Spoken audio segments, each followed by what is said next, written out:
ሰላም ጤና ይስጥልን የተከበራችሁ የአሚኮ ወቅታዊ ተከታታዮቻችን እንደምን ሰነበታችሁ። አሚኮ ወቅታዊ ዝግጅታችን ተጀምሯል። የዛሬው አሚኮ ወቅታዊ ዝግጅታችን ትኩረቱን ከተማና ዲጂታላይዜሽን ላይ አድርጓል። በቆይታችን የቴክኖሎጂ ትራንስፎርሜሽንና የከተማ እድገትን ቁርኝት በተመለከተ በስፋት እናስቃኛቸዋለን። ለምናነሳቸው ጥያቄዎች ማብራሪያ ሊሰጡን ደግሞ አቶ አስሜ ብርሌ የባህር ዳር ከተማ አስተዳደር ምክትል ከንቲባና አቶ አበበ ጌትነት በአማራ ክልል ኢኖቬሽንና ቴክኖሎጂ ቢሮ የሶፍትዌር ልማት ባለሙያ እዚህ ስቱዲዮ ተገኝተዋል። ፕሮግራሙን ወደ እናንተ በማድረስ ነጻዲቅ አላምረው ከመላ የስቱዲዮ ባለሙያዎች ጋር ቆይታ አድርጋለሁ። ምርጫችሁን የአማራ ሚዲያ ኮርፖሬሽን እንድታደርጉ በአክብሮት ጋብዛለሁ። እንግዶቼ ክብራችሁን እዚህ ድረስ ስለመጣችሁ እጅግ አመሰግናለሁ። እኛም እናመሰግናለን። አመሰግናለሁ። መግቢያ ላይ እንዳነሳሁት የዛሬው ትኩረታችን ከተማና ዲጂታላይዜሽን በሚል ይሆናልና እንደ መነሻ የቴክኖሎጂ ትራንስፎርሜሽንና የከተማ እድገት ያላቸውን ቁርኝት እንዴት ይረዱታል አቶ አስሜ? እሺ አመሰግናለሁ። በመጀመሪያ ደረጃ የፕሮግራም ላይ መጋበዛችን እንግዲህ ቴክኖሎጂና ከተማን ስናይ ሁለቱ በጣም ቁርኝት ያላቸው የተሳሰሩ ናቸው። መጀመሪያ ከተማ ማለት ያው ብዙ የህብረተሰብ ክፍል በአንድ በተወሰነ አካባቢ የሚኖርበት ነው። ከተማ በባህሪው ለሰው ልጆች ፍላጎት መሰረት አድርጎ ስራዎችንና አጠቃላይ ያሉ ነገሮችን አገልግሎቶችን ለማቀላጠፍ ቴክኖሎጂ የማይተካ ሚና ነው ያለው። ቴክኖሎጂ ለከተማ፣ ከተማ ለቴክኖሎጂ ደግሞ መሰረት ናቸው። ምክንያቱም ቴክኖሎጂዎች የሚሰሩት በአብዛኛው የሰው ልጅ ፍላጎት መሰረት አድርገው ነው። ስለዚህ ቴክኖሎጂ የሚተገበርበትና የሚፈጠርበት አካባቢ በብዛት የት ነው ብለ ከወሰርን ከተማ ላይ ነው ማለት ነው። ከተሞች ደግሞ ሁሉንም አጠቃላይ የሰው ልጆችን ፍላጎት መሰረት አድርጎ ስራ ለመስራት የቀጣዩን ዘመን ለማመላከትና እድገታቸውን በአግባቡ ውጤታማ ለመሆን የሚጠቀሙበት ዘዴ ቢኖር ቴክኖሎጂ ነው። ስለዚህ ቴክኖሎጂና ከተማና ቴክኖሎጂ የአንድ ሳንቲም ሁለት ገጽታዎች ናቸው ብለን ብንወስድ ተገቢ ነው የሚሆነው ማለት ነው። በተለይ ዲጂታላይዜሽን ለከተሞች ያለው ሚና ምንድነው ብለን ከወሰርን ሶስት መሰረታዊ ጉዳዮችን መውሰድ ተገቢ ነው የሚሆነው ማለት ነው። አንደኛው የአገልግሎት አሰጣጥ ፍጥነትን በዋናነት ለማሳለጥ በተለይ የመንግስት አገልግሎት፣ መዘጋጃ ቤታዊ አገልግሎት፣ የመሰረተ ልማት አገልግሎቶችን አጠቃላይ ከተማው ውስጥ ያሉ አገልግሎቶችን ለማሳለጥ ዲጂታላይዜሽን በጣም ወሳኝ ነው ማለት ነው። ሁለተኛው ግልጽና ተጠያቂነትን ለማረጋገጥ በዋናነት የህብረተሰብ ክፍሉ ግልጽ ሆኖ ሁሉም ዜጋ በቴክኖሎጂ እኩል የመጠቀም ኦንላይን አገልግሎትም ከሆነ የሲስተም አገልግሎትም ከሆነ ሁሉም አገልግሎቶችን በአግባቡ ግልጽ ሆኖ ፍትሃዊ ሆኖ በተጠያቂነት አገልግሎትን ለማግኘት እና በተለይ ይሄ ወረቀት አልባ አገልግሎቶችን ለማግኘት በዋናነት ቴክኖሎጂ ወይም ዲጂታላይዜሽን ለከተሞች ወሳኝ ነው።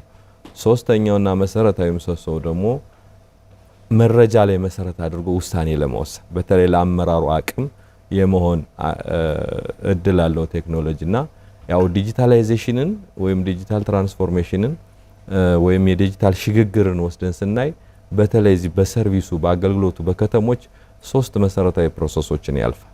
አንደኛው ዲጂታይዜሽን የሚባለውን ፕሮሰስ ያልፋል። ማኑዋል የነበረውን ሰርቪስ ዶክመንት የነበረውን ሰርቪስ በዋናነት ወደ ፋይል የመቀየር ወደ ሶፍት ኮፒ የመቀየር ስራ የሚሰራበት ነው የመጀመሪያው። ሁለተኛው ይሄ ወደ ሶፍት ኮፒ የተቀየረውን ደግሞ አገልግሎት ላይ ስናውለው ዲጂታላይዜሽን ተብሎ የሚወሰደው ፓርት ነው እና ሌሎችም ሰፋ ያሉ ትርጉሞች አሉት። መጨረሻ ላይ ደግሞ ሙሉ ዲጂታላይዝድ ሆኖ ዲጂታል ከተማን ኦን ሲደረግና ሁሉም አገልግሎቶች አብዛኛው አገልግሎቶች ወደ ዲጂታል ሰርቪስ ሲገቡ የዲጂታል ትራንስፎርሜሽን ወይም የዲጂታል ሽግግር ተካሄደን የምንልበት ሁኔታ ነው ያለውና በአጠቃላይ ከተማ ያለ ቴክኖሎጂ ምንም ነው። ምክንያቱም አሁን ዓለም ወደ ግሎባላይዜሽን ወደ አንድ መንደር በቴክኖሎጂ እየተሰባሰበ ባለበት ዘመን ላይ ሁሉም ነገሮች ዘመናዊነትን እየተከተሉ ባሉበት ጊዜ ከተማ ከዲጂታላይዜሽን ተነጥሎ ሊታይ አይችልም የሚል ሀሳብ አለኝ። አቶ አበበ በተለይ ዲጂታላይዜሽን ለከተሞች መዘመን ያለው ሚና ላይ የሚጨምሩት ካለ? ኦኬ ያው ከተማ ላይ ስንመጣ ብዙ ነገሮች ዲጂታላይዜሽን ላይ ትኩረት አድርገው እንዲሰሩ የሚፈለግበት ዋናው ምክንያት የአቅም መኖር ነው። ቴክኖሎጂ ቢመጣ መጠቀም የሚችል አቅም ይኖራል ተብሎ ስለሚታሰብ ነው። ከዛ ውጭ ሁሉም ቦታ ላይ ቴክኖሎጂው ዲጂታላይዜሽን በጣም ወሳኝ ነው። ወደ ከተማው ስንመጣ በመሰረታዊነት በጣም እንዲተሳሰሩ የሚያደርጋቸው አገልግሎቶቹ ለምሳሌ ትራንስፖርት ሊሆን ይችላል እና የመታወቂያ አገልግሎት ወይም ደግሞ ዲጂታል አይዲ ሊሆን ይችላል። አጠቃላይ የደህንነት እሾች ሊሆኑ ይችላሉ። እነዚህም በሙሉ አስተሳሰሩ ሰው ባለበት ሆኖ ክፍያዎችን የሚከፍልበት የዲጂታል ፔመንት ሊሆን ይችላል። እንደ አይነት አገልግሎቶች በሙሉ መጠቀም የሚችል ማህበረሰብ ከመኖሩ አኳያ የከተማ እድገት ሊያመጣ የሚችለው በተለይ ደግሞ ስራንም በተመለከተ አሁን ስራ የትም ሆነ መስራት ይቻላል። ስለዚህ የትም ሆኖ ሰው መስራት የሚችልበት እድል ካለ ባለበት ሆኖ የሚከፍል ከሆነ ባለበት ሆኖ አገልግሎት የሚያገኝ ከሆነ የከተማው ሰው ስቴብል ሆኖ ኢኮኖሚውን መገንባት የሚችልበት እድል ይኖራል ማለት ነው። ስለዚህ ዲጂታላይዜሽንና ከተማን በዚህ ልክ ነው የምናስተሳስረው። ከተሞች የስልጣኔ ምሳሌዎች ናቸውና ከዲጂታላይዜሽን አተገባበር አንጻር ተሞክሮዎችም ተዘዋውረው እንዳዩም መረጃም ስላለኝ ነው። የዓለም ከተሞች ምን ያስተምሩናል? እንዴት ሲጠቀሙባቸው ነው?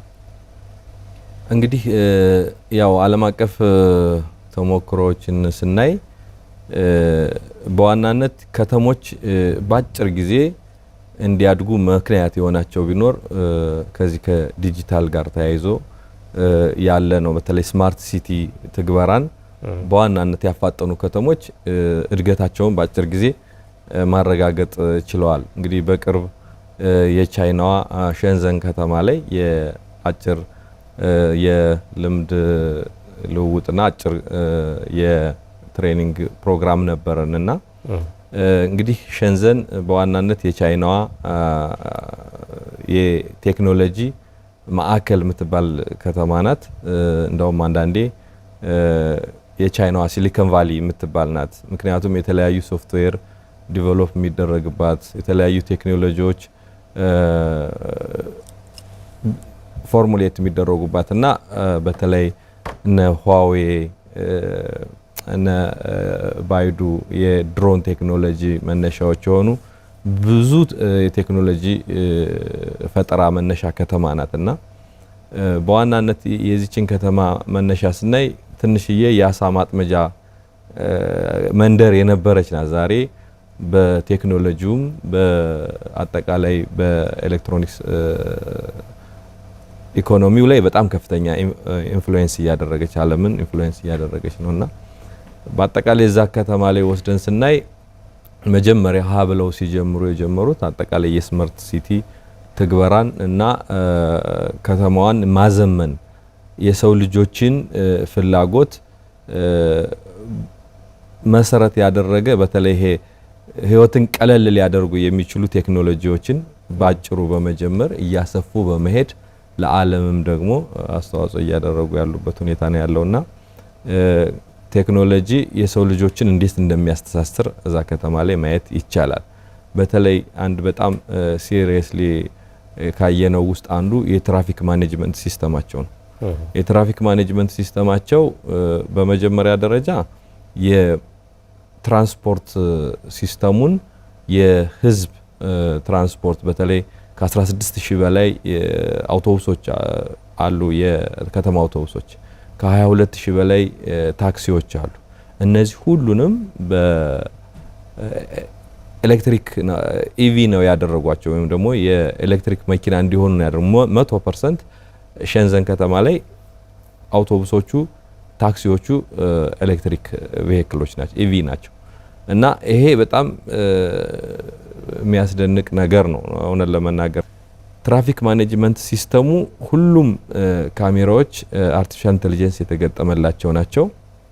ኮንጀስትድ ወይም ደግሞ የመጨናነቅ ሂደት ሲገጥም በራሳቸው ሴንስ አድርገው በየትኛው አካባቢ ላይ ያለውን ኮንጀሽን ክፍት አድርጎ እንዴት መተላለፍ እንዳለበት ራሶቹ ካሜራዎቹ የሚናበቡበት በኤአይ እርስ በርሳቸው ተናበው የመጨናነቅ ሂደቱን የሚቀርፉበት ነውና ይሄንን በማስተሳሰራቸው 15% የሚሆነው የትራፊክ መጨናነቅ የቀነሱበትን ሁኔታ ለማየት ተሞክሯል። እንግዲህ በጣም ሃይቴክ ከተማ ነው። ዝሮ እያወራን ያለ ነው ስለ በዓለም ላይ በጣም ሃይቴክ ስለሆነ ከተማ ነው እያወራን ያለው ነውና በጣም ኤክስፔሪየንስድ ያድርገዋል። የኤአይ ቴክኖሎጂያቸው በጣም ሃይቴክ የሆነ ነውና እኒህ ነገሮችን ለማየት ሞክረናል።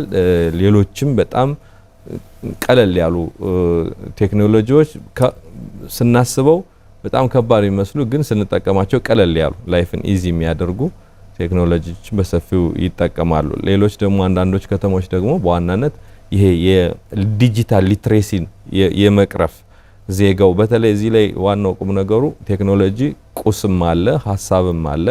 ግን ቁስን ለመጠቀም የሰው ልጅ መሰልጠን መቻል አለበት። በዚህ ደረጃ ሲንጋፖር ላይ ያየነው የዲጂታል ሊትሬሲ ሴንተር እውነት ለመናገር ዜጎች በእድሜ አይገደም እድሜ ጠና ያሉ ሁሉ አጠቃላይ አሁን የደረሰበትን ዘመኑ የደረሰበትን ቴክኖሎጂ እንደ አዲስ ሲማሩ ታያለ። ፕሮፌሰሩ ነው ዶክተሩ ነው ሪታየር ያደረጉ ሰዎችም ጭምር ጥሮታ ምን ወጣው እንትን ያሉ ጭምር አሁን የደረሰበትን ቴክኖሎጂ ለመጠቀም ዲጂታል ሊትሬሲ ላይ ገብተው ሲሰለጥኑ ታያለና ዓለም ወደማይቀረው የቴክኖሎጂን ዘመን እየገባ ስለሆነ ወዳም በከፍተኛ ደረጃ ወደ ተራቀቀ የቴክኖሎጂ እንትን እየገባ ስለሆነ ራስን አፕዴት ማድረግ ወሳኝ እንደሆነ ሲንጋፖር ላይ ካለ ዲጂታል ሊትሬሲ ሴንተር ያየንበት ዲጂታል ትምህርት ቤቶች ላይ ያየንበት ሁኔታ ነው። ሾርት አጫጭር የሆኑ ስልጠናዎች የሚደረግበት እና በዋናነት የዓለም ተሞክሮ የሚያሳየው ህይወትን ቀለል ለማድረግ አገልግሎትን ለማፋጠን ኢኮኖሚን ለማሳደግ ቴክኖሎጂ ማይተካ ሚና እንዳለው ለከተሞች መሰረት ነው። ከዛውጭ የስማርት ሲቲ ትግበራው በተለይ ይሄ ስማርት ኢኮኖሚ የምንለው ከኢኮመርስ ጋር ተያይዞ ማንኛውም አገልግሎት የሱቅ ላይ ምን አገልግሎት እንዳለ በኦንላይን ሲስተም የሚታይበት በኦንላይን ትእዛዝ የሚታዘዝበት በኦንላይን ትእዛዝ የታዘዘው ደግሞ በአጭር ጊዜ ዴሊቨር ተደርጎ ካለበት ቦታ ሰው እንቅስቃሴ ሳይደርግ ካለበት ቦታ ድረስ የሚመጣበት የኢኮመርስ አገልግሎት በሰፊው እናያለን። ኢገቨርናንስን ከወረቀት ንክኪ ፉሊ ከወረቀት ንክኪ የሆነ ሰርቪስ ሸንዘን ላይ ኢገቨርናንስ ቶታሊ ሰው ኦንላይን ቤቱ ላይ ሆኖ ነው አገልግሎት የሚያገኘው እንጂ ወደ ቢሮዎች ወደ ኦፊሶች መሄድ አስፈላጊ እንዳልሆነ ያሳየች ከተማ ናት። ሲንጋፖርም በዛ ደረጃ ነው ያለችው እና በአጠቃላይ የዓለም ከተሞች የሚያሳዩት የሰው ልጅ የእንቅስቃሴ ያላግባብ እንቅስቃሴ የሚቆረጥበትና በቴክኖሎጂ ከቤቱና ከአካባቢው ባለበት አገልግሎት የሚያገኝበት ኦንላይን ማኑዋል እያስቀሩ ኦንላይን አገልግሎት የመስጠት ትልቅ ተሞክሮዎችን ለማየት ሞክረናል። ያነሳን ያለ ነው በተለይ ዲጂታላይዜሽን በመተግበር ረገድ ዓለም አቀፍ ተሞክሮው ነውና ቴክኖሎጂ በከተሞች እድገት ላይ ያለው ዓለም አቀፋዊ ተጽዕኖ ያንሱል። ኦኬ በጣም ጥሩ። ያው ይሄኛውን በሁለት መልኩ ብናየው ጥሩ የማስበው አንደኛው የመጀመሪያው የሆነው ስለ እያንዳንዱ ማህበረሰብና ስለ ነዋሪው መረጃው መያዝ ያስፈልጋል። ከዚህ ተነስተን ነው ስለዛ ሰው የማንነትና ምንነት መረጃው ሊኖረን የሚችለው አገልግሎት ልንሰጠው የምንችለውና ዲጂታላይዜሽን መረጃ ከመያዝ ዲጂታላይዜሽን አገልግሎት ከመስጠት ጋር ይገናኛል ማለት ነው። ስለዚህ እዚህ ተነስተን እነዚህ ሰብሰብናቸው የዲጂታል መረጃዎች ተነስተን ነው ስለ ሌሎች ሰርቪሶች ልናወራ የምንችለው ማለት ነው። ለምሳሌ በጣም አሁን ላይ በጣም ሃይሊ ኳሊፋይ ያደረጉ ወይም ዲጂታላይዜሽን በጣም ወደፊት የተራመዱ የሚባሉ ትልልቅ ከተሞች አንድ ሰው የዛ የሀገራቸውን ወይም የከተማውን ሰው ብቻ ሳይሆን ከሌላ ሀገር እንኳን የመጣን ሰው ሲገባ አሻራ ሰጥቶ ነው የሚገባው። አሻራ ይሰጣል፣ ፎቶ ይነሳል፣ ይገባል። ስለዚህ እዛ ከተማ ምንም አይነት አገልግሎት ለማግኘት ማንም ረዳት አያስፈልገው። ባለበት ሆኖ በሚይዘው የሞባይል አፕሊኬሽን ሁሉን ነገር ማድረግ የሚችልበት እድል ይሰጠዋል ማለት ነው። ያንን አገልግሎት እያገኘ በሚሄድበት ጊዜ ትራፊክ ቆሞ መንገድ ሲቆጣጠር ምናምን አያይም። እሱ ራሱ ትራፊክ ላይቶችን የተመለከተ ይንቀሳቀሳል። በዛን ጊዜ የህግ መጣሶች እንኳን ቢኖሩ አውቶማቲካሊ እዛው ባለበት ዲቴክት ይደረጋል ማለት ነው። ዲቴክት ይደረግና አውቶማቲካሊ እሱ ላይ ቅጣት ይተላለፍበታል ማለት ነው። ያ ቅጣት በጣም በሚገርም ሁኔታ ሰርፕራይዝ የሚያደርገው ማለት ነው ቅጣቱን ትልልቅ ስክሪኖች አሏቸው። እነዛ ትልልቅ ስክሪኖች ህዝብ የሚንቀሳቀስባቸው ትልልቅ ስክሪኖች ላይ እንዲህ አይነት ወንጀል የሰራ ሰው ነው ብለው ፊት ለፊት ያወጡባል። አንተ በዛ የተንቀሳቀስክ ሰው አንተን መልሶ እዛው ላይ ያይሃል ትሳጣለህ። ስለዚህ መያዝም ካለብህ የሚያሳስር ወንጀል ከሆነ እንድትታሰር ትደረጋለህ ማለት ባለበት ማለት ነውና በጣም በቴክኖሎጂ ራቅ ያሉ ከተሞች እንዲህ አይነት እንትኖችን ኢምፕሊመንት ያደርጋሉ። ስለዚህ ትራፊክን በሲስተም ትራፊክን በአይኦቲ ኮንትሮል ማድረግ የሚችሉበት እድል አገኙ ማለት ነውና አሁን ላይ ያለው የከተሞች እድገት በዚህ ደረጃ ነው ያለው።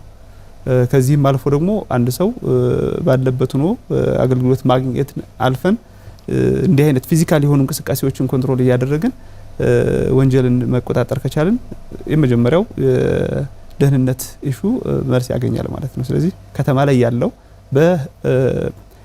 በታጣቂ ወይም ደግሞ በጥበቃ ስምሪት ቁጥጥር ሊደረግ የማይችልበትን የደህንነት ሽፋን በዚህ እንትን ማድረግ በቴክኖሎጂ ከቨር ማድረግ የምንችልበትን እድል የሚያስገኝ ነው ማለት ነው። አሁን ላይ ያለው ትሬንድም እሱን የሚያሳይ ነው። ትልልቅ የሚባሉ የቴክኖሎጂ ከተሞች እንዲህ አይነት ቴክኖሎጂዎችን ይሰጣሉ ኢምፕሊመንት አድርገዋል ማለት ነው። ስለዚህ አቶ አስሜ እንደው ጠቅለል ስናደርገው በዲጂታላይዜሽን የተገነባ ከተማ ምን ያተርፋል ማለት እንችላለን? በጣም አሪፍ። እንግዲህ በዲጂታል የተገነባ ከተማ 3 መሰረታዊ የሆኑ ጥቅሞችን ያገኛል ወይም ያተርፋል ብዬ አስባለሁ። አንደኛው ኢኮኖሚካል ትርፉ ነው። ኢኮኖሚካል ትርፉ ማለት አንድ ሰው አገልግሎቱን ለማግኘት በሚያደርገው እንቅስቃሴ ላይ የሚያወጣው ወጪ አለ። አንደኛው እሱን ወጪ ያስቀራል በአገልግሎት አኳያ ወስደን ስናየው።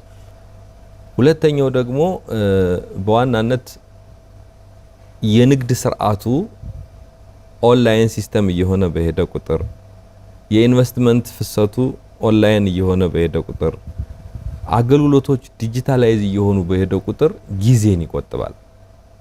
ጊዜም ቆጠበ ማለት አዘሴም ታይም ኢኮኖሚካል ትርፉ ከፍተኛ ነው የሚሆነው። የኢኮኖሚ ጥቅሙ ከፍተኛ ነው የሚሆነው። ሌላው ደግሞ የንግድ ስርዓቱን ያሳልጠዋል። ለምሳሌ ኢኮኖሚካል ምንድነው? ኢኮመርስ ስርዓት ውስጥ ብንገባ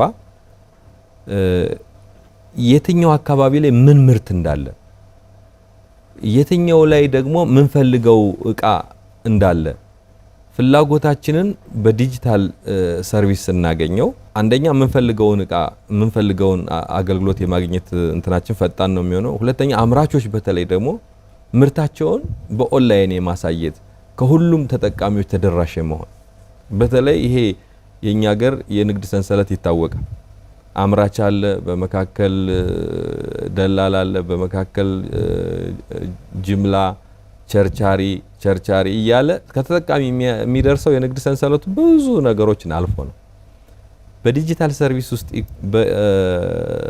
ኢኮመርስ ውስጥ ስንገባ ግን አምራቹና ዲጂታል ሰርቪስ የሚሰጠው ፕላትፎርም አለ፣ ተጠቃሚው ነው መሀል ላይ ያለው ማለት። ስለዚህ በዛ ቀልጣፋ አገልግሎት የሚፈልገው ምርት የማግኘት ነገሮች ይኖራሉ። ይሄ ሲሆን የንግድ ስርዓቱም እየተሳለጠ ሄደ።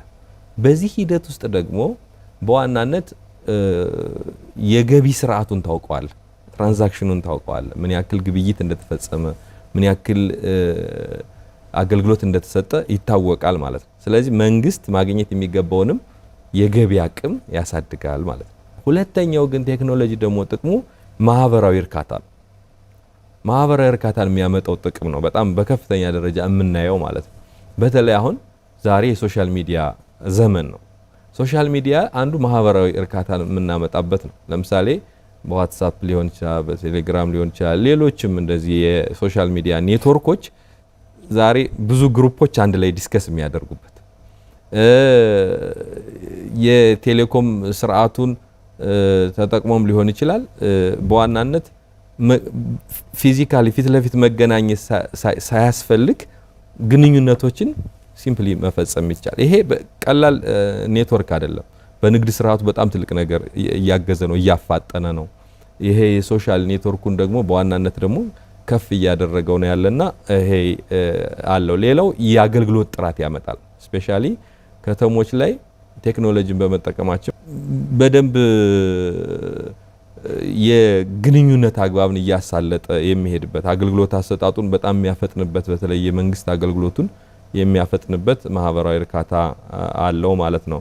ሌላው ሶስተኛው እናንተኑ ደግሞ የአመራር አቅም የመገንባት እንትንም አለው። ዛሬ ኤአይ ዘመን ነው። በየትኛውም ዓለም ያለን የከተማ ኤክስፔሪየንስ በቴክኖሎጂ መሄድም ሳያስፈልገው እዚህ ላይ ሆኖ አክሰስ ማድረግ የሚቻልበት ዘመን በተለይ ደግሞ ማንኛውንም አቅም ሊገነቡ ይችላሉ የሚባሉ ጽሁፎችን በቴክኖሎጂ አክሰስ የሚደረግበት ዘመን በተለይ ደግሞ ይሄ ሞኒተሪንግ እና ኢቫሉዌሽን የምንለው ክትትልና ድጋፉን በማሳለጥ ደረጃ ቴክኖሎጂ በጣም ወሳኝ ነው። ዛሬ በካሜራዎች በተለያዩ ሲስተሞች ሆኖ ቢሮ ላይ ሆኖ ሁሉንም ከተማውን መቆጣጠር ለምሳሌ ከተማችን ባህር ዳር በ65 ካሜራ አብዛኛውን አካባቢዎች እናያቸዋለን። ይሄ የቴክኖሎጂ ትስስር ነው።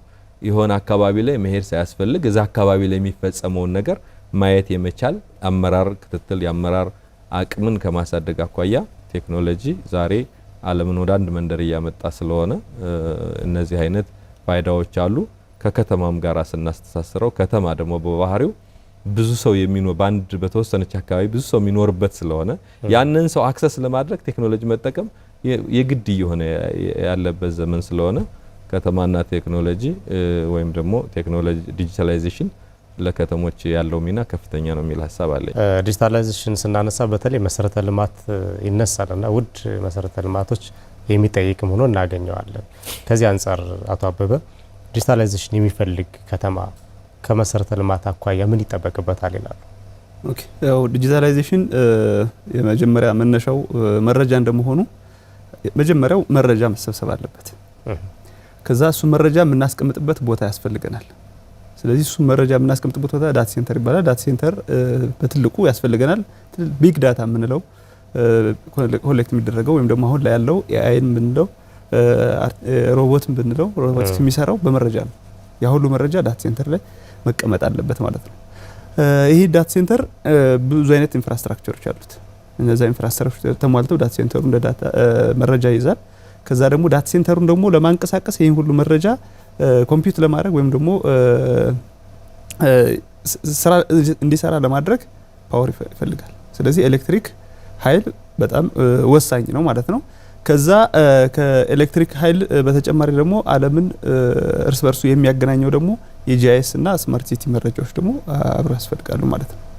እሱ ያስፈልጋል። ከዛ ይሄን ሁሉ ካደረግን በኋላ መረጃ ከሰበሰብን ዳታውን በምንፈልገው መረጃ በምንፈልገው ልክ መጠቀም የምንችልበትን የኮምፒውቲንግ ከሰራን ፕሮሰስ አድርገን እንዴት አድርገን ሼር እናድርገው ነው ለማህበረሰቡ እንዴት አድርገን ነው ዴሊቨር የምናደርገው ስንል ደግሞ ኔትወርክ ያስፈልገናል ማለት ነው። ስለዚህ ፈጣን የሆነ የኢንተርኔት አገልግሎት ደግሞ ሌላኛው ኢንፍራስትራክቸር ሆኖ ወይም ደግሞ መሰረተ ልማት ነው ማለት ነው።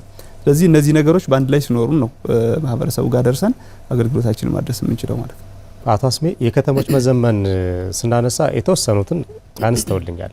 የአስተዳደር ቀልጣፋነት፣ የቴክኖሎጂ ሽግግር፣ የመሰረተ ልማት ጥራት እነዚህ በአንድ ላይ የሚካተቱም እንደሆኑ ያነሱልኝ ነበርና ከዚህ አንጻር እስኪ ባህር ዳር ከተማ ምን ደረጃ ላይ ናት?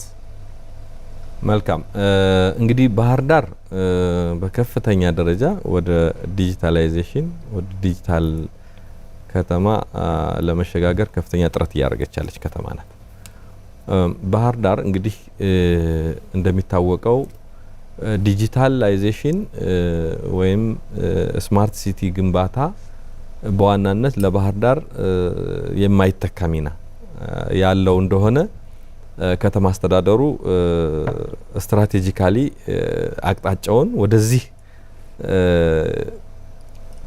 አንዱ የከተማው የስትራቴጂክ አቅጣጫ ሆኖ የተያዘው ቢኖር ዲጂታል ባህር ዳርን እውን የማድረግ ጉዳይ ነው፣ ወይም ስማርት ባህር ዳርን እውን የማድረግ ጉዳይ ነው። ይህንን መሰረት አድርገን በዋናነት 2016 ላይ ባህር ዳርን ወደ ዲጂታላይዜሽን ወደ ዲጂታል ባህር ዳር ለመቀየር ምን ማድረግ መቻል አለብን ብለን በከተማ ደረጃ ውይይት አድርገንበታል። ይህን ውይይት ስናደርግ በከተማችን ውስጥ ያሉ በሀገራችን ውስጥ ያሉ ወደዚህ ተግባር የገቡ ከተሞች እነማን ናቸው፣ ኤክስፔሪየንሳቸው ምንድነው የሚል መሰረታዊ ሀሳቦችን ይዘን እነዛም ከተሞች ላይ በአካል በመገኘትም ያላቸውን ልምድ በመውሰድም ባህር ዳር እንዴት ወደ ዲጂታል ከተማነት ወደ ስማርት ሲቲ ተግባር አንግባ የሚል በመሰረታዊነት ይዘን ስንገባ የመጀመሪያ ያደረግነው ምን ምቹ ሁኔታ አለ፣ ምን ከዚህ በፊት የተጀማመሩ ዶቶች አሉ ነው ይዘን የጀመርነው። በየመስሪያ ቤቱ የተሞካከሩ ነገሮች አሉ። ለምሳሌ ንግድና ገበያ ልማት ተቋሙን ወስደን ስናይ ከፌደራል እስከ ከተማ ድረስ የንግድ ምዝገባ፣ የንግድ ፈቃድ አሰጣጥ፣ የንግድ ፈቃድ ስረዛ ሰው ኦንላይን ነው ሰርቪስ የሚያገኘው ቤት ውስጥ። ስለዚህ በጣም ለዲጂታላይዜሽን ትልቅ ፖይንት ነው። መነሻ ሀሳብ ብቻም ሳይሆን ወደ ተሻለ ደረጃ የደረሰ ሲስተም አገኘን። ገቢዎች ላይም የተሞከሩ ነገሮች አሉ፣ ጥሩ ነገሮች አሉ። ትራንስፖርት ላይ ከመንጃ ፈቃድ አስተዳደሩ ጋር ተያይዞ እና ከዚህ ከተሽከርካሪ እድሳትና ቁጥጥር ጋር ተያይዞ ያሉ ነገሮች ጥሩ መነሻዎች አግኝተናል እና በየተቋሙ እንደዚሁ ጤና ተቋም ላይ አልፎ የሚታዩ ነገሮች ነበሩ። እነዚህን ነገሮች ሰብሰብ አድርገን የባህር ዳር ስማርት ሲቲ ፕሮጀክት ጽህፈት ቤት ነው ማቋቋም የጀመርነው። ይሄን ካቋቋምን በኋላም በዋናነት እነዚህን ሰርቪሶች እንዴት ወደ አንድ ነገር ወደ አንድ ኢ-ሰርቪስ ኢ-ገቨርንመንት ሰርቪስ ማምጣት አለብን ብለን በተነጋገርን ስንል ያው የጠቅላይ ሚኒስትራችን ኢኒሺዬቲቭ የሆነው የመሶብ አንድ ማዕከል አገልግሎት በፌደራል ደረጃ ተጀመረ። በጣም ጥሩ የሆነ ኢኒሺዬቲቭ ነው። በጣም በተለይ ይሄ የመንግስት አገልግሎትን ለማፋጠን ጥሩ ተበታትነው የነበሩ ሰርቪሶችን ወደ አንድ ጣራ ስር አምጥቶ ዋን ስቶፕ ሰርቪስ ለመስጠት አንድ ማዕከል እዛው ላይ ያለቀ ሰርቪስ ለመስጠት በሚደረግበት ሂደት ላይ እነዚህን ሲስተሞቻችን እንግዲህ ባህር ዳር ላይ የመሶብ አንድ ማዕከል አገልግሎት በመናቋቁበት ጊዜ እነዚህ ሰርቪሶች ወደዚህ ገቡ ማለት ነው እና እነዚህ ሰርቪሶች እነዚህ በዲጂታል በሲስተምም የሚሰጡ አንዳንዶቹ ደግሞ ትንሽ የማኑዋልም የነበራቸውን ፉሊ ወደ ሲስተም እንዲጠጉ በማድረግ ባህር ዳር ላይ የመሶብ አንድ ማዕከል አገልግሎት እነዚህ የተበታተኑ ዶቶችን ወደ አንድ እንዲሰባሰቡ አድርጎ ከ13 በላይ ተቋማት ከ73 በላይ ሰርቪሶች መስጠት ችለናል ማለት ነው። እነዚህ ከኢ-ገቨርንመንት ጋር በተለይ አስተዳደርን ቅልጥፍናን ከማምጣት ጋር ተያይዞ የሚነሱ የቴክኖሎጂ እሳቤዎች ናቸው። በስማርት ሲቲውም ስማርት ገቨርናንስ የምንለው አንዱ ፒላር ማለት ነው። ሌላው የወሰድነው ይሄ ስማርት ሞቢሊቲ ላይ በሁለት ኮምፖነንት የሚከፈለው ነው። ስማርት ትራንስፖርት እና ስማርት ሴኩሪቲ ብለን የምንወስደው ማለት ነው። ይሄንንም ስማርት ሴኩሪቲ ላይ በዋናነት ከተማውን ሙሉ በሙሉ በሲቹዌሽን ሩም የመቆጣጠር ኢኒሺዬቲቭ ይዘን ከተማው ላይ አስጠንተነዋል። ወደ 468 ካሜራዎች ያስፈልጉታል። ባህር ዳርም ሙሉ በሙሉ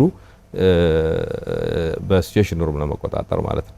ነገር ግን ፌዝ 1 እና ፌዝ 2 ብለን ትግበራ ውስጥ ገብተን ዋና መንገዶችንና ትልልቆቹ መንገዶች በመቆጣጠር ደረጃ ትልልቅ ካሜራዎች በተለይ 10 ኪሎ ሜትር ራዲየስ 5 ኪሎ ሜትር ራዲየስ እና እንደዛ የሚሸፍኑ ካሜራዎችን መጥቶ ኢንስቶል በማድረግ 65 ካሜራዎችን ወደ ትግበራ በማስገባት አሁን ከተማው ላይ ስቴሽን ሩም ተገንብቶ ሙሉ በሙሉ የሴኩሪቲውንና የትራንስፖርት ማኔጅመንቱን ስርዓት መከታተል ተጀምሯል ማለት። ይሄ ለባህር ዳር አንድ ትልቅ ከፍ ያለ ጅማሮ ነው። ያው ስማርት ሲቲ ግንባታ በባህሪው ጉዞ ነው፣ ጆርኒ ነው፣ በአንድ ጊዜ የሚገነባ አይደለም። ነገር ግን ይሄ ጅማሮ በጣም በትልቁ አሁን ደህንነትን ከማስጠበቅ ትራንስፖርትን ከመከታተል አኳያ ከፍተኛ ስራ እየሰራንበት ያለ ነው። ሌላው ደግሞ ከዚሁ ጋር የሚያያዘው ደግሞ ስማርት ትራንስፖርት ጋራ የኤሌክትሪክ ባሶችን ሌላው ዓለም ላይ ያየናቸውን የኤሌክትሪክ ባሶች አንዱ የስማርት ሲቲ ትግበራ ነው። ባይዞ ስማርት ትራንስፖርት ላይ አንዱ ፉሊ በቴክኖሎጂ ሙሉ በሙሉ የዘመኑ ዓለም የደረሰበት ቴክኖሎጂ ላይ የደረሱ 10 የኤሌክትሪክ ባሶችን አስገብተናል በዚህ አመት። እነዚህ በእያንዳንዱ ባስ ላይ ከ9 በላይ ካሜራዎች አሉት። እያንዳንዱ ባስ የሚገባውን ሰው ካውንት ያደርጋል፣ ይቆጥራል። ራሱን የቻለ ደግሞ ሲቹዌሽን ሩም አለው ቢሮ ላይ ባሶቹ የት እንደዋሉ፣ ምን ያክል ሰው አንድ ጊዜ ትራንስፖርት እንዳደረጉ፣ በቀን ውሎ ምን ያክል ትራንስፖርት እንዳደረጉ እስካሁን በቀን ከ16 10 ባሶች ከ16000 እስከ 20000 ሰው ያጓጉዛሉ እንደ ሰው ሞቢሊቲ ስለሚወሰድ ማለት ነው። ስለዚህ አንዱ ይሄ የስማርት ሲቲ ትግበራ አካል ነው። እነዚህ ከካርበን ልቀት ነፃ የሆኑ ኤሌክትሪክ ባሶችን የማስገባት ሂደት ማለት ነውና ይሄ በስማርት ሲቲ ትግበራው ላይ ይሄንን እየተገበርን ያለ። ሌላው ስማርት ኢንቫይሮንመንት መፍጠር ነው ወይም ደግሞ ስሉጥ የሆነ ኢንቫይሮንመንት፣ ስሉጥ ከተማ ለምን ስሉጥ ኢንቫይሮንመንት፣ ይሄ አንዱ ኮሪደር ልማት ኮሪደር ልማት አንዱ የዚህ የስሉጥ አካባቢ ወይም ደግሞ የስማርት ኢንቫይሮንመንት የመፍጠር ሂደት ነው። ስለዚህ አካባቢዎችን ንጹህ ማድረግ፣ አካባቢዎችን ለቱሪስት ለነዋሪዎቹ ምቹ ማድረግ የኮሪደር ልማት ስርዓት የምንለው በዋናነት አካባቢ ምቹ የማድረግ ስርዓት እየተከተልን ያለነው። እንደሚታወቀው ማንኛውም የኮሪደር ልማታችን ግሪን አረንጓዴ የማድረግ የነበረውን ተፈጥሮ ጠብቆ ደግሞ ወደ ተሻለ ደረጃ አፕግሬድ የማድረግ ፓርኮችን የማልማት ጣናን የመግለጥ ከኮሪደር ልማቱ ጋር የማስተሳሰር ይሄ የስሉጥ አካባቢ መፍጠር ወይም ስማርት ኢንቫይሮንመንት ብለን የምንወስደው ነው። እንግዲህ ሌሎቹ ኮምፖናንቶች አሉ። ስማርት ኢኮኖሚ የምንለው ኮምፖናንት አለ። ከንግድ ስርዓቱ ጋር ተያይዞ ለማዘመን እየተደረገ ያለ ጥረት አለ። ስማርት ሊቪንግ ወይ ስሉጥ አኗኗር የምንለው አለ። ይሄን ሰው በኑሮ ሂደቱ ውስጥ በቴክኖሎጂ ኑሮውን የሚያሳልጥበትና ህይወትን ቀለል አድርጎ በሚኖርበት ሁሉ ከቴክኖሎጂ ጋር በተለይ ኢንተርኔት ኦፍ ቲንግስ የሚባሉት ማንኛውም የምንጠቀማቸው ነገሮች ሁሉ ከቴክኖሎጂ ጋር እንዲገናኙ የማድረግ የመጨረሻው ስድስተኛው ኮምፖነንት ብለን የምንወስደው ደግሞ የስማርት ፒፕል የምንለው ወይም ስሉጥ ህዝብ ማለት ኦልሬዲ ከተማ ስማርት ፒፕል ካልተፈጠረ ስማርት የሆነ ነዋሪ ካልተፈጠረ የቴክኖሎጂ ሊያድግ አይችልም። ከተማም ሊያድግ አይችልም። በዲጂታላይዜሽን ላይ ትልቁ ሮል ያለው ማህበረሰቡ ለቴክኖሎጂ ያለው ፍቅር መኖር አለበት። ቴክኖሎጂ የማይቀር ፌኖሜና ነው ብሎ መጠቀም አለበት። ይሄንን ኮምፖናንት ይዘን ነው እንግዲህ እየሰራን ያለው። በእነዚህ 6 መሰረታዊ የሆኑ ምሰሶዎች በእያንዳንዳችሁ ደግሞ የተለያዩ ግቦችን ይዘን ነው ማፕ አድርገን እየሰራን ያለ ነውና ይሄ የቴክኖሎጂ ጥራት ያው ቴክኖሎጂን መሰረተ ልማት ያስፈልገዋል።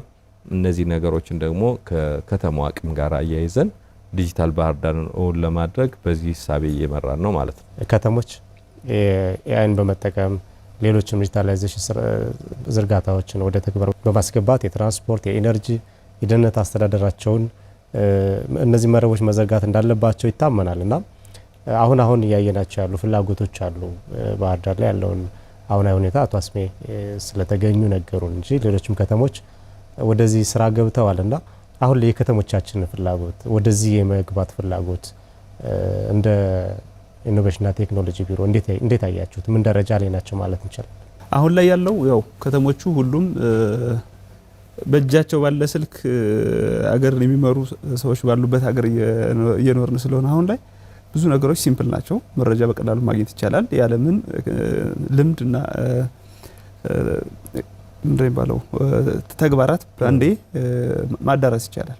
ያ ማለት ዛሬ አሜሪካ ላይ የተሰራ አንድ ቴክኖሎጂ የዛሬ 10 ዓመት ላይ ብንሄድ በ20 በ30 ዓመት ነው ልንሰማ የምንችለው። እንዲህ ተሰርቶ ነበረ እዚህ ደርሰዋል። ይሄን ኢቭን እነሱ ከረሱት በኋላም ሊሆን ይችላል እኛ እንትን ምንለው አድጎ እነሱ ሌላ ቴክኖሎጂ ላይ ባሉበት ሰዓት እነሱ የረሱን ቴክኖሎጂ እኛ የምናውቅበት ነው። አሁን ላይ ግን ሰው ባለበት ነው አዲስ መረጃዎችን ትኩስ መረጃዎችን ማግኘት የሚችልበት እድል ነው ያለውና በአመራሮችም በተለያየ ሚስ ኤክስፒሪየንሳቸውን ከተለያየ ሀገር ሄደው ይዘው ይመጣሉ። ያን በሚያመጡበት ጊዜ ቀጥታ የሚፈልጉት ምንድነው ማህበረሰቡን ቀላል በሆነ መንገድ እንዴት እናገልግለው የሚል ጥያቄ ነው የሚጠይቁት ማለት ነው። ያን በሚጠይቁበት ጊዜ እንደዚህ ዲጂታይዜሽንን አንድ እንደ መነሻ አድርገው ይዘው ይመጣሉ።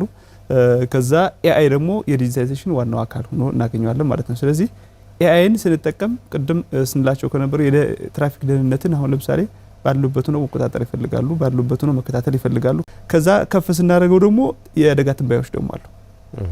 ስለዚህ የተለያዩ አደጋዎች የሚፈጠሩበትን ምክንያት መቼ በምን አይነት ኮንዲሽን አየር ጸባይ ሊሆን ይችላል፣ በተለያየ ወቅትም ሊሆን ይችላል የሚፈጠረውን መረጃ በመያዝ ትንበያ ኤአይ ይሰራልናል ማለት ነው። ስለዚህ መቼ ምን አይነት ችግሮች ሊፈጠሩ ይችላሉ፣ ከትራፊክ ሊሆን ይችላል፣ ከጎርፍ አደጋ ሊሆን ይችላል፣ ከተለያዩ አደጋዎች ምን አይነት ችግሮች ሊፈጠሩ ይችላሉ የሚለው ነገር ኢምፕሊመንት ማድረግ የሚፈልግ ትልልቅ አመራር ነው እየመጣ ያለው አሁን ላይ። አመራሩ በጣም ከኢቭን ቴክኖሎጂ እየሰራ ነው ከምንለው ባለሙያ በላይ ሁሉ መረዳት የሚችል አመራር የሚፈልግ ጥቅሙንም በትክክል የተረዳ አመራር እየመጣ ያለበት ወቅት ላይ ያለ ነው። ከዛ በተጨማሪ ደግሞ ያው ኤአይን ስንጠቀም ስራ ማቅለሉም ደግሞ ትልቁ እንትን ነው ማለት ነው፣ አገልግሎት ነው ማለት ነው። ስለዚህ ሰው ብዙ ሰዓት ወስዶ ብዙ ሰዓት በማሰብና ብዙ ጉልበትን ጨርሶ የሚሰራውን ስራ ኤአይን ተጠቅሞ ስራዎቹን ማከናወን የሚችልበት ደረጃና በአጭር ጊዜ ትንሽ ጉልበት ተጠቅሞ መስራት የሚችልበት ደረጃ ላይ መድረሱን እየተረዱ እንዲህ አይነት ቴክኖሎጂዎችን ወደ መስመር እንዲመጡላቸውና እንዲጀምሩ አገልግሎት እንዲጀምሩ የሚፈልጉ ትልቅ አመራሮች እየመጡበት ያለ ሁኔታ ነው ያለው። አሁን ትልቅ ከተሞች ላይ በተለይ እንደኛ ሀገር አዲስ አበባን ልናይ እንችላለን እንደ ሀገር፣ እንደ ክልል ባህር ዳር አለ፣ ጎንደር አለ፣ ደሴ ያሉ እነዚህ ደብረ ብርሃን ብንሄድ እንዲህ አይነት ነገሮች በጣም ተፈላጊ ናቸው አሁን ላይ ማለት ነው። እነሱ ራሳቸው ፑሽ አድርገው ገፍተው መጥተው እኛን እየጠየቁ ያሉበት ሁኔታ ነው ያለው። በተለይ አገልግሎቱን መስጠቱ ላይ ደግሞ በጣም ትኩረት አድርገው እየጠየቁ ነው ያሉት። ምክንያቱም ማህበረሰቡ በአገልግሎትን ፍለጋ ከተቋም ተቋም መመላለስ የለበትም። አሁን ፍላጎቶች እየጨመሩ እየመጡ ነው። በጣም ከተሞች ወደ ዲጂታላይዜሽን ለመግባት እየጣሩ ነው። እያንዳንዱ ተቋም የራሱን የዲጂታል ሴንተር ለመስራት እየሰራ ነው ያለው እንደ ክልልና ምናልባት አቶ አበበ ይህንን መሸከም የሚችል የሰው ኃይል አለ ነው በምንፈልገው ልክ ሶፍትዌሮቹን ዴቨሎፕ አድርጎ ለኛ ሀገር ምቹ በሆነ መንገድ በማቅረብ ረገድም በእናንተ ባለሙያዎች ትልቅ ኃላፊነት ይጠበቅባቸዋልና ይህን መሸከም የሚችል የሰው ኃይል ሳለን እሱ ላይ እንዴት ነው የሰራችሁ ያላችሁት? በጣም ጥሩ።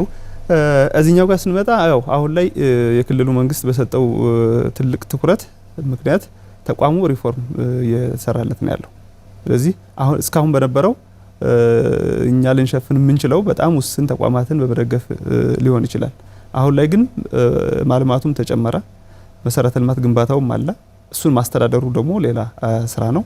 እዛ ትልቁና ዋናው ደግሞ የደህንነት ስራም አለ ማለት ነው። ስለዚህ አሁን ላይ የሳይበር ደህንነት ደግሞ ተጓዳኝ ስጋት ስለሆነ እሱንም ባጠናከር ትልቅ ኃላፊነት የሚጠይቅ ነውና ይሄን ማድረግ የሚያስችል መዋቅር አሁን ላይ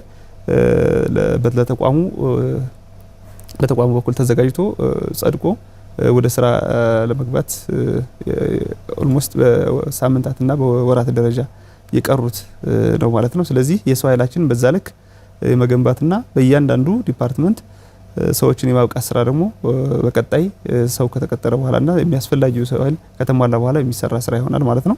ከዛ ውጪ አንዳንድ ስራዎች አሁን ላይ ባለው እየተሰራ ያለው ቅድም ስናወራ እንደነበረው ኤአይ ስራ ያቀላል ነው የምንለው። ስለዚህ ኤአይን በጣም እየተጠቀምንበት ነው ያለነው እንጂ ኤአይ ባይኖር ኖሮ አሁን ባለው አቅም አሁን ያሉትን ስራዎች መከታተልና መስራት፣ ማገዝ፣ መደገፍ፣ ማማከር፣ ማስተዳደር የሚችልበት አቅም አለው ተብሎ አይጠበቅም። ግን ያው ቴክኖሎጂውን ተጠቅመን በዛው ልክ ማደራጀቱን ስራ እና ሰውንም የማብቃት ስራ እየሰራን ያለ ነው ማለት ነው።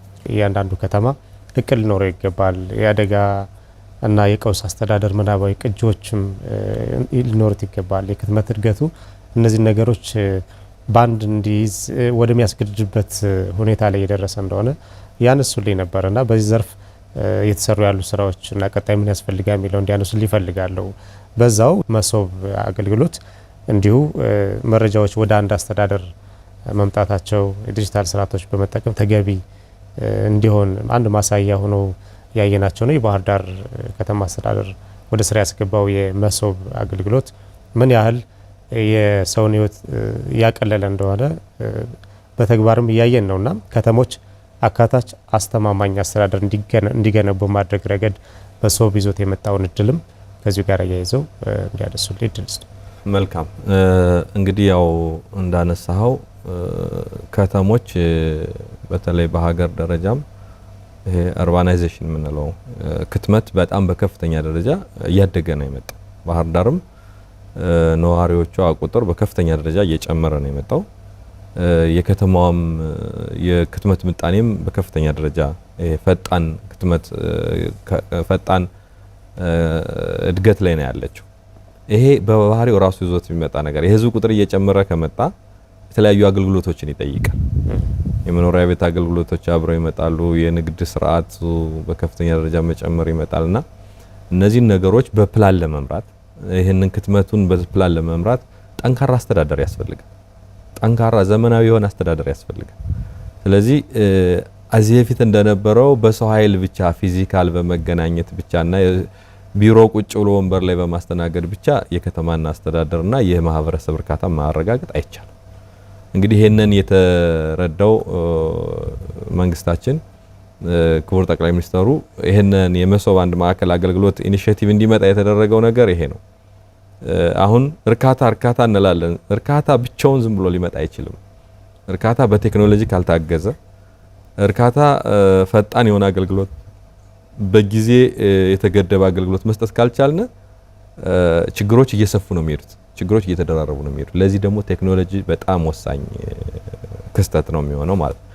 ስለዚህ አስተዳደሩን በዋናነት ዘመናዊ ለማድረግ ባህር ዳር ከተማ አስተዳደር ምን ሰራ ካልከኝ፣ ባህር ዳር ከተማ አስተዳደር በመጀመሪያ ደረጃ ትልቁ አገልግሎት የሚባለው መዘጋጃ ቤታዊ አገልግሎት ነው። በተለይ ከመሬት ጋር ተያይዞ ያለ አገልግሎት ነው። ይሄንን አገልግሎት ዘመናዊ ለማድረግ ቅድም እንዳልኩት የመጀመሪያው ስራ ይሄንን አገልግሎት ፈጣን ለማድረግ ሲስተም ማልማት። ሲስተም ከባህር ዳር ዩኒቨርሲቲ ጋር በመነጋገር ሲስተም እንዲለማ ተደረገ። ይሄ ሲስተም እንደለማ ሲስተሙ የከተማውን ችግር ቅድም ወንድም ያበበም እንዳለው መረጃ ምን ችግር ለመፍታት ነው ሲስተም የሚለማው የሚለው መግባባት ከተደረገ በኋላ ያን ችግር የሚፈታ ሲስተም መሆኑ አፕሩቭ ከተደረገ በኋላ ማረጋገጫ ከተሰጠ በኋላ ወደ ስራ ነው የገባው። ወደ ስራ ሲገባ ቅድም እንዳልኩት ዲጂታላይዜሽን እና ዲጂታል ትራንስፎርሜሽን የሚባሉ ፕሮሰሶችን ማለፍ አለበት እና ዲጂታይዝ ስራ መስራት ነው የጀመርነው። ከ86,000 በላይ የቁራሽ መሬትን ፋይል ዲጂታይዝ አድርጎ ወደ ኮምፒውተር የማስገባት ወደ ኮምፒውተር ማስገባት ሳይሆን ደግሞ ስቶሬጁን ቴሌክላውድ ላይ እንዲቀመጥ፣ ያው ዳታ ሴኩርድ መሆን አለበት። ዳታ በጣም በአግባቡ ካልተቀበለ ደግሞ ሌላ ማኒፑሌሽን ውስጥ ይገባና ሌላ ችግር ስለሚገጥመው ቴሌክላውድ ላይ ይሄንን 86,000 ፋይል ዲጂታይዝ አድርጎ ማስገባት ተችሏል። ከዛ ቀጥሎ ይሄን ሰርቪስ ደግሞ በሲስተም አገልግሎት መስጠት ነው። ይሄን አገልግሎት በመስጠት ሂደት ውስጥ ይሄን ሲስተም መሶብ ውስጥ አስገብተነዋል። አሁን ዛሬ የማይደፈረው የስመ ንብረት ዝውውር የመሬት የስመ ንብረት ዝውውር መሶብ ላይ በሲስተም እየተሰጠ ይሄ በጣም ትልቅ ነገር ነው እውነት ለመናገር ማለት ነው። እና ባህር ዳር በዋናነት እያንዳንዷን የዲጂታል ሲስተም በእውቀት ላይ ተመስርቶ ስቴፕ አፕ ማድረግ ነው። ከፍ እያደረጉ ደግሞ በጣም ደግሞ ከዚህ በላይ አሁን ዛሬ መሶብ አንድ ማዕከል አገልግሎት ላይ ነው ተሄዶ እየተሰጠ ያለ ሰርቪሱ። ፊዚካል ፕሬዘንስ ያስፈልጋል፣ ግን ረጅም ጊዜ የሚወስደውን ማሳጠር ተችሏል። የነበረውን እንግልት መቀነስ ተችሏል። ከዚህ በላይ ደግሞ ወደ ምን መሄድ አለበት? ወደ ኦንላይን ሲስተም መሄድ አለበት። ሰው ቤቱ ውስጥ ሆኖ ደግሞ ብዙ አገልግሎቶችን ጠይቆ የሚያገኝበት ማለት ነው።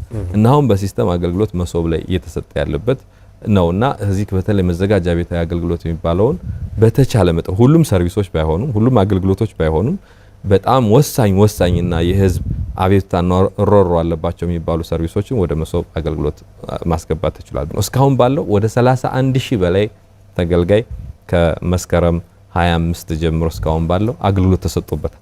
የእርካታ ምጣኔውን በጣም የተሻለ ነው። ኦልሞስት ከፍተኛ ላይ ያለ የእርካታ ምጣኔ ነው ያለው። ከ90% በላይ የእርካታ ምጣኔ ያለው እና ይሄ በጣም ትልቅ ነው። ማህበረሰቡም ጥሩ አገልግሎት እያገኘበት ያለ የመሶብ አንድ ማዕከል አገልግሎት ነው። ባህር ዳር ራሱን የቻለ የራሷ የቀበሌ ዲጂታል መታወቂያ እንዲኖራት ሶፍትዌር ማልማት ተችሏል። የሴኩሪቲ ፕሮሰሱን አልፎ አሁን ወደ ትግበራ ሙከራ ትግበራ ገብቶ 4,000 በላይ ሰው ተመዝግቧል ማለት ነው። አሁን ከቴሌ ብር ጋር የክፍያ ስርዓቱ ኢንቴግሬሽኑ አልቋል። የፕሪንቲንጉን እኛ እንደ ማንኛውም ቦታ ላይ ሄዶ ፕሪንት እንዲደረግ አልፈለግንም። በአንድ በተመጠነ ቦታ ነው። ከኢትዮ ቴሌኮም ጋር ግንኙነት ጨርሰናል። አሁን በቀጣይ ይሄ የመዘገብነውን ቴስት ፕሮሰስ ውስጥ እንገባለን። ይሄንን ፕሪንት ማድረግ ከጀመርነ በኋላ በሁሉም አካባቢዎች በተመሳሳይ እንሰጣለን ማለት ነው። አሁን ወደዚህ ደረጃ እየደረስ ነው። ይሄ አንዱ ነዋሪን ለማወቅ ነዋሪ ማወቅ የምንችልበት አንድ፣ ሁለተኛ ደግሞ አላስፈላጊ ማጭበርበሮችን ለመቀነስ አንድ ሰው 2 መታወቂያ 3 መታወቂያ ይኖረዋል በተለያየ ስም። የማህበር ቤት ስናደራጅ በጣም በከፍተኛ ደረጃ ችግር እየፈጠረብን ያለ የቀበሌ መታወቂያ መደጋገም፣ የቀበሌ መታወቂያ በተለያየ ስም መያዝ የስራ ዕድል ፈጠራው ላይ ከፍተኛ የሆነ ችግር እየፈጠረ በአጠቃላይ የከተማውን ኢኮኖሚያዊ ሁኔታውን ፍትሃዊ ተጠቃሚነትን ለማረጋገጥ የቀበሌ መታወቂያ የነዋሪነት መታወቂያ በጣም ትልቅ ነው። ይሄም ደግሞ ከፋይዳ መታወቂያ ጋራ ተሳስሯል። በተለይ ይሄ ባዮሜትሪክ ስርዓቱ ከፋይዳ መታወቂያ ጋር የተሳሰረ ነው። ዲጂታላይዜሽን አንዱ ጥቅም የህዝብን ተሳትፎ መጨመር እንደሆነ እንዲሁም ደግሞ ለመንግስታዊ ስርዓት የህዝብ መተማመኛ ሆኖ ያገለግላል የሚል አገኘው አንድ ጽሁፍ ላይና ምን ማለት ነው? እንዴት ነው የሚገለጸው ያሳብ? ኦኬ ያው የህዝብ ተሳትፎ ስንል ህዝብ የሚሳተፈው ምን ላይ ነው የሚለው መለየት ያስፈልጋል ብዬ አስባለሁ። ስለዚህ ህዝብ አስተዳደሩ ላይ ሊሳተፍ ይችላል፣ ህዝብ አገልግሎቱ ላይ ሊሳተፍ ይችላል፣ ህዝብ ፕሮዳክሽኑ ላይ በኢኮኖሚው ላይ ሊሳተፍ ይችላል ማለት ነው። ስለዚህ ዲጂታል ኢኮኖሚን ዴቨሎፕ የምናደርግ ከሆነ ወይም ደግሞ ዲጂታይዜሽንን ምንሰራ ከሆነ ሰው ባለበት ሆኖ የሆነ ቦታ ሳይሄድ ምን ያደርጋል? ተሳትፎ ኢንጌጅ ማድረግ ወይም ደግሞ እያንዳንዱ ስራ ላይ መሳተፍ ይችላል ማለት ነው። ይሄ በምን ይሆናል? አንደኛው አገልግሎቱን ባለበት ነው ማግኘቱ የተሳትፎ አንዱ አካል ነው። ሁለተኛው ለአገልግሎቱ ቅሬታ ማቅረብ የሚችልበት ዲጂታል ቴክኖሎጂ ይኖረዋል። ስለዚህ በዛ ይሳተፋል። ሌላኛው ደግሞ ምላሾችን ልክ እዛ ጋር የተሰማውን ስሜት ደግሞ መልሶ ፊድባክ መስጠት የሚችልበት እድልም ያገኛል ማለት ነው። ስለዚህ በዚህ ተሳትፎም ይኖረዋል። እንደገና ደግሞ ዲጂታላይዜሽኑን ከፍ ካደረግነው ደግሞ ምርጫዎቹም ደግሞ አሁን ላይ በዲጂታል ቴክኖሎጂ ምዝገባ እየተደረገ ሰው ባለበት ሆኖ ካርድ እያወጣ ለምርጫ እንዲሳተፍ ማድረግም ደግሞ ሌላኛው የዲጂታይዜሽን የተሳትፎ ማስፋፊያ አንደኛው መንገድ ነው ማለት ነው። ዋናው ደግሞ መጨረሻው አሁን ላይ በትልቁ ማህበረሰቡን የሚያገለግለው ምንድነው? የራሱን ዲጂታል ስኪል ከፍ ባደረገ ቁጥር ኦንላይን ስራዎችን መስራት ይችላል። አቤቱ ሆኖ አሜሪካ ያለን ስራ መስራት ይችላል። ስለዚህ ይሄ ሰው ዲጂታሊ ስራዎችን መሳተፍ የሚችልበት እድል አገኘ ማለት ነው። አሜሪካ ድረስ ቪዛ ሳይጠይቅ እዚህ ሆኖ ስራዎችን መስራት የሚችል ከሆነ ኢኮኖሚካሊ ራሱን እያሳተፈ ነው ማለት ነው። ስለዚህ ኢኮኖሚካሊም በአገልግሎትም በኢኮኖሚም በዚህ ደረጃ መሳተፍ የሚችልበት እድል እንዳለ የሚያሳይ ነው ማለት ነው። አንድ ጽሁፍ ሳነብ ለዚህ ፕሮግራም ለመዘጋጀት የከተማ አመራር ከብሔራዊ አመራር የበለጠ አስፈላጊ ነው፣ ምክንያቱም ተጽዕኖአቸው በዕለት ተዕለት ህይወት ውስጥ በቀጥታ የሚታይ ስለሆነ የከተማ አመራር ከአስተዳደርነት ይልቅ ለውጥን የሚያመጣ ራዕይ ያለው ዓለም አቀፋዊ አቀራረብ የሚከተል ይሆናል ይላልና እርስዎ የባህር ዳር ከተማ አስተዳደር ምክትል ከንቲባ ነዎት። ልክ እንደርሶ ደግሞ ከተማም የሚመሩ ሌሎችም አሉና እነዚህ የስራ ኃላፊዎች ዓለም አቀፍ ሁነቶችን ተረድተው አሁን ላይ ምቹ ከተማ በመመስረት ሂደቱ ላይ በቀጣይ ቴክኖሎጂው ጊዜው የሚያስገድደው አስገዳጅ ወደ ሆነው ሂደት እንዲሄዱ በሚደረገው ሂደት ምን የቤት ስራ አለባቸው የሚለውን የመጨረሻ ሀሳብ ያንሱልኝና ፕሮግራማችን ጨርሳል። እሺ፣ አመሰግናለሁ። በጣም ጥሩ ጥያቄ ነው። በዋናነት ከተሞች የማህበረሰብ ለውጥ ድልድዮች ናቸው። የማህበረሰብ ለውጥ ስንል እድገት፣ ይሄ ሽግግር በጣም መሰረታዊ እንትኖች ናቸው። የማህበረሰብ ለውጥ ይታወቃል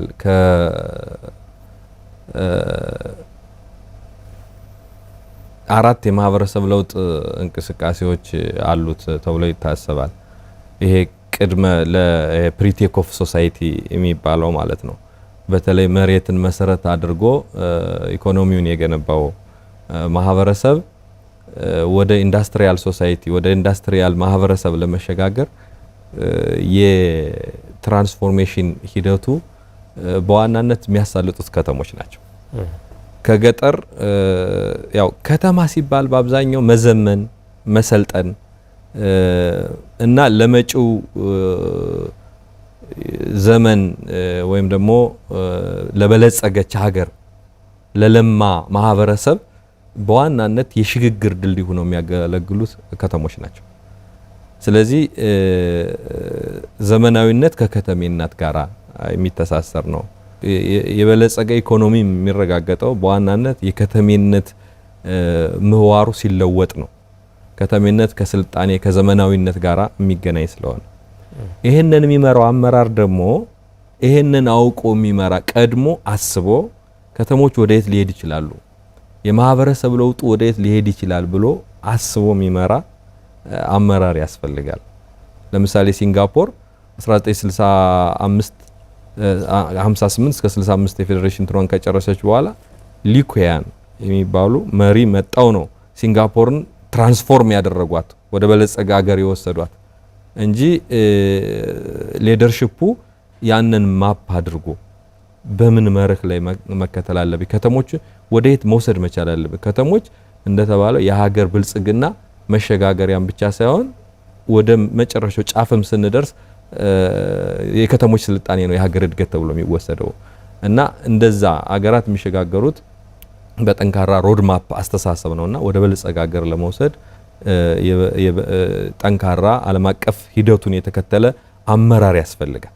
ማይንድ ሴት በጣም ወሳኝ ነው። የምንመራበት ያስተሳሰብ ሂደት የምንከተለው ለምሳሌ ቅድም ብያለሁ ባህር ዳር ከዚህ በፊት በመሰረተ ልማት ግንባታ በጣም መንገዶቿን ምኗን ስታይ እና የአረንጓዴ ልማቷን ስታይ ከዚህ በፊትም የነበሩ ናቸው። ግን ዲጂታላይዜሽን ይሄ ዘመናዊነት ማነው የመሰረተ ልማት ከዘመናዊነት ጋራ ከዲጂታላይዜሽን ጋራ መዋሃድ አለበት የሚል ማይንድ ሴት ሽፍት ያደረገው 2016 ላይ በተለይ በአዲሱ የከተማ አስተዳደሩ አመራር በአዲስ ከተዋቀረ በኋላ የመጀመሪያው ጎል ሴት ያደረገው ዲጂታላይዜሽን ፈርስት ዲጂታላይዜሽን እና የከተማ እድገት የማይነጣጠሉ ናቸው ዘንድ ወደዚህ የትኩረት አቅጣጫ መግባት አለብን የሚል ያስተሳሰብ ሽፍት ነው። ሌላው የህዝብና የግል ትስስር የሚያስፈልጋል። አሁን በመንግስት ብቻ ከተሞች አይለሙም። በመንግስት አመራር ብቻ ለውጥ አይመጣም። የግሉ ዘርፍ ወደ መንግስት አስተሳሰብ እንዲገባ ፒፒፒ የሚባለው ፐብሊክ ፕራይቬት ፓርትነርሺፕ የሚባለው ማለት በመቀናጀት በመደራጀት የቴክኖሎጂ ሲስተሙ ላይ መንግስት ብቻ ሳይሆን የግሉ ዘርፍ ለምሳሌ ብዙዎቹ ሆቴሎች በካሜራ ሰርቬላንስ ውስጥ ይከታተላሉ። አንዱ የዲጂታል ሲስተም ነው። የገቢ ስርዓታቸውን በሲስተም ይጠቀማሉ። ይሄ እንደዛ ነው። ከተማው ላይም እንደዚህ አይነት ኮኔክሽን እንዲኖር ለምሳሌ የባህር ዳር ማደያዎች ሁሉ ማደያዎች በካሜራ ግንኙነት ያላቸው ናቸው። ስቴሽን ሩም ላይ ክትትል ይደረግባቸዋል በራሱ የንግድ ስርዓት ላይ ማለት ነው። እንደዚህ ስለዚህ ማህበረሰቡም ወደ ዲጂታላይዜሽን ወደ ቴክኖሎጂ ሁለተኛ ደግሞ የመሰልጠን በፕላን የመመራት ከተማው በሚያሳየው እንትን ላይ የመሄድና ባለሀብቱም የቴክኖሎጂ ተጠቃሚ እንዲሆን እና ቴክኖሎጂ ላይ ፎከስ እንዲያደርግ የማድረግ ነው። መጨረሻ ላይ ግን ይሄ ሁሉ ሆኖ ደግሞ ጠንካራ ሪዚሊያንት የሆነ ተረጋጋ በሰላሙም በህዝብ ግንኙነቱም በመንግስት አስተዳደሩም ሪዚሊያንት የሆነ ከተማ መመስረት ያስፈልጋል። ማለት የማይናወጥ ሲስተም ለምሳሌ ሲንጋፖር ዛሬ በሲስተም ብታየው በዚህ በተለያዩ ዲቨሎፕመንትም ብታየው ይሄ በሊቬብል ሲቲ ተብሎ በዓለም ላይ ከሚወሰዱ በጣም ለኑሮ ምቹ የሆኑ በማንኛውም ዘርፍ ወስደ ስታያት ሬዚሊየንስ የሆነች ከተማ ናት እና እንደዛ የመፍጠር በቃ የሆነ ነገር ሸክ ሲያደርግ አብሮ ሸክ የሚያደርግ ሳይሆን የሚቋቋም ባለበት ሆኖ የከተማ ሲስተሙ የሚቀጥልበት እንጂ የሆነ አመራር ስለሄደ የሆነ አመራር ስለመጣ የሚቀያየር ሳይሆን ሲስተሙ በደንብ ቢልድ አፕ ሆኖ አፕግሬድ እያደረገ አፕዴት እያደረገ እየጨመረ የሚሄድ ከተማ የመመስረት እንትን ያስፈልጋል።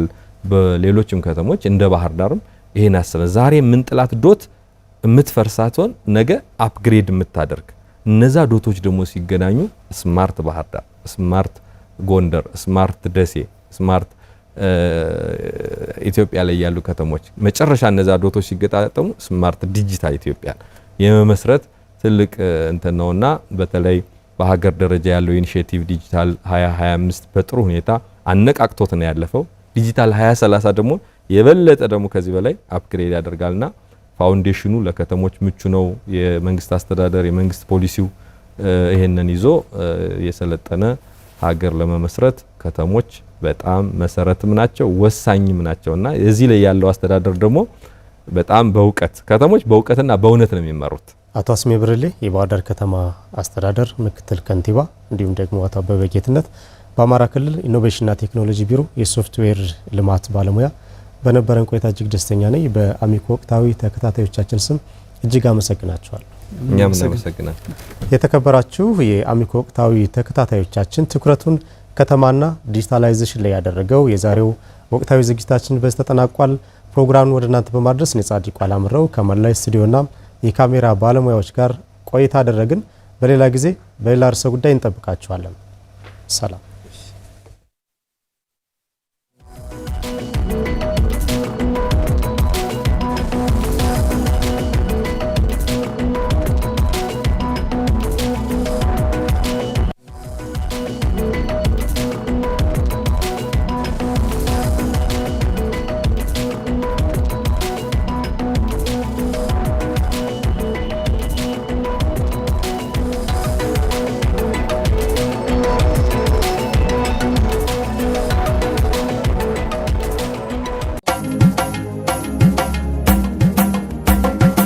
تقبل الله منا ومنكم عيد مبارك علينا